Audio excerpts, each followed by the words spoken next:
now we're going to come into our ankle mobilizers. So I'm going to take a seat back into the chair, and you can do this seated, and I'm going to point my toe and flex my heel back.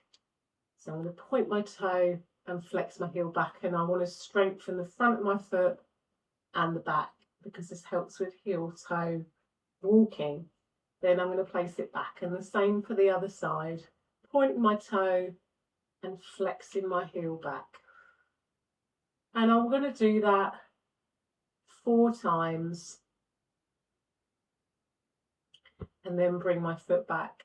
And it might be that some of you do some little taps with the ankle. I think whatever movement you can do with your ankle that's best for you, your version of.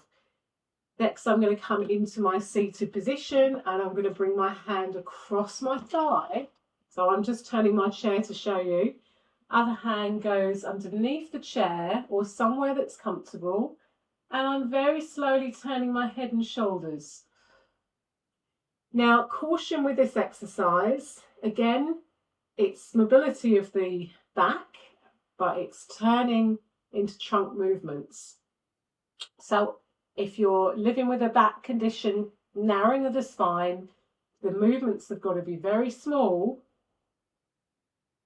Alternatively, coming into a side bend, so bringing yourself back in the chair, and you're very slowly holding on with the side, and you're taking yourself from a very small movement side to side. So that helps the flexibility of the big wings in your back. So next I'm going to warm back up for my leg strengtheners. I'm going to come into my toe to heel, keeping that breath nice and steady, and just doing a little bit more warm up with my feet. And from here, I am going to take a lift with my heels and a lift with my arms, just to get the heels activated, the calf muscles activated for my leg presses.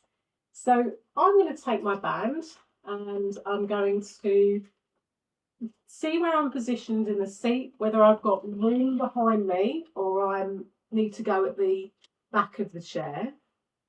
And I'm going to take my band on the floor and put it round the middle of my foot.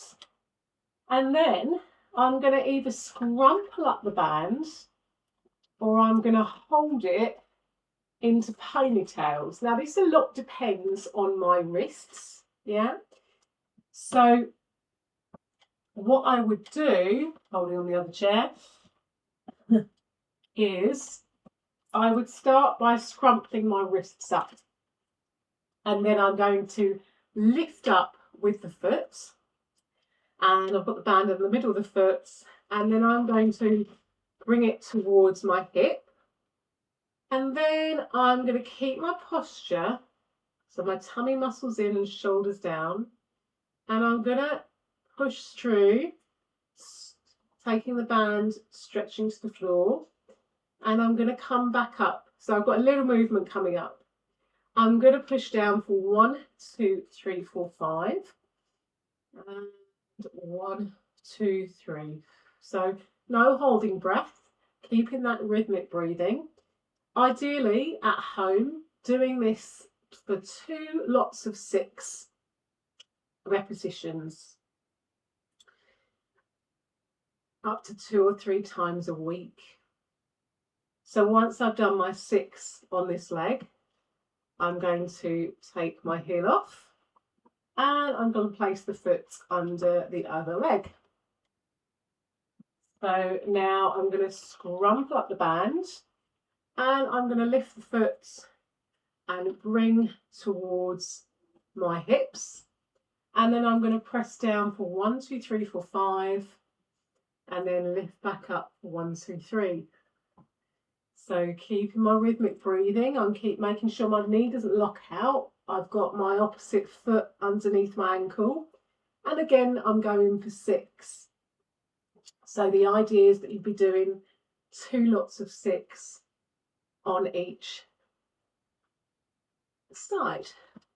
Then I'm going to take my foot from underneath and take a pedal on the spot. Next, I'm going to come into my outer thigh strengthener. So my band is going to come across my legs and I'm going to keep my feet together. So once you've done your 2-6 on each leg, you join for this one. So building up that leg strength is important to rise up out that chair a little bit more easier, and to build all our posterior chain, walking up steps, anything from getting up from a seated position. So band is going to hold, and I'm going to secure it tightly around my legs with my feet together, and then I'm going to, making sure my knees and ankles in line, I'm going to pull out for 1, 2, 3, 4, 5, and then I'm going to come back in. So when I get to that 4, 5, I'm going to pause just for a moment and then come back in slowly for 1, 2, 3. So the benefit of this exercise is it helps us to step to the side more easier. It helps us to build up our side muscle strength. You've got a fibrous tissue, big one, that runs from your hip towards your knee. And by building up that strength, then you are able to do those side steps more easier, and to help to reduce lower back pain, because if you can get your side of your muscles stronger, that's another thing to support that back. So I've gone for 8 of those, okay. I think with all things in the class, we stop at 5 or 6 and we think, how am I feeling? How is it feeling for me? So by this time, you might feel a bit of huff and puff, and that's okay. But you still want to be able to roughly feel as if you can talk, or in yourself, you want to feel comfortably tired, yeah. Comfortably tired, but okay, but happy. If you need to take a moment, I'm making sure I've had my drink to hand. So my drink today is right next to me. So I've just got to do a reach. Actually, where is it? Where's my drink? So my drink is just on the. Imagine my drink is just on the floor. So I did have a bottle of water here earlier. So I can pick up my bottle of water and I can have a little drink. Okay, lovely. With exercises as well, when you do one set, and you do one set, so one set 6 times, yeah, it's 1 times 6, have a rest and just think about how you feel, and then go for another set. So next, I'm going to be doing my upper back strengthener, and then I'm going to be getting out of the chair again, if I feel comfortable. In fact, I think I'll do that upper back strengthener standing, but if you don't feel comfortable, you'd only get out of the chair if you feel comfortable. So I'm going to take my heels back and I'm going to prepare for standing. With the upper back strengthener, so for those of you that have those back conditions that make things tight, you might want to do this seated, yeah?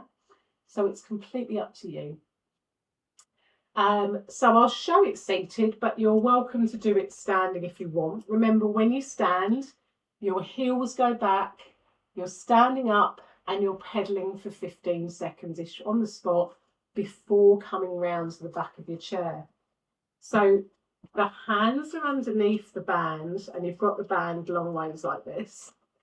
And you're going to bring your hands together, and then shoulders back and down. So one thing I would make sure before you do this exercise, that your shoulders are loosened, yeah? So to do that, you may need to do some shoulder rolls.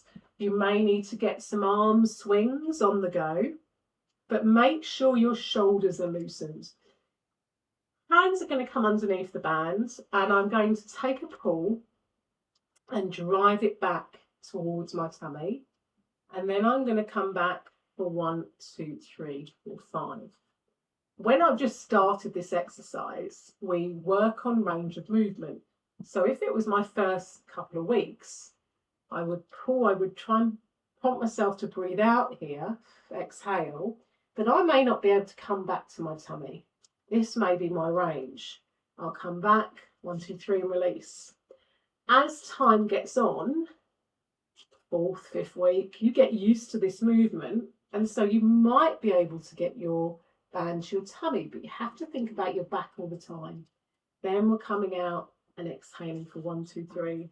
So for that, I would do 6 times. I would have a break. Then see how you're feeling. Where are you feeling? If sciatica, are you feeling it up the thigh? Do you need a break? And just judge it from there. So taking the toes into a walk.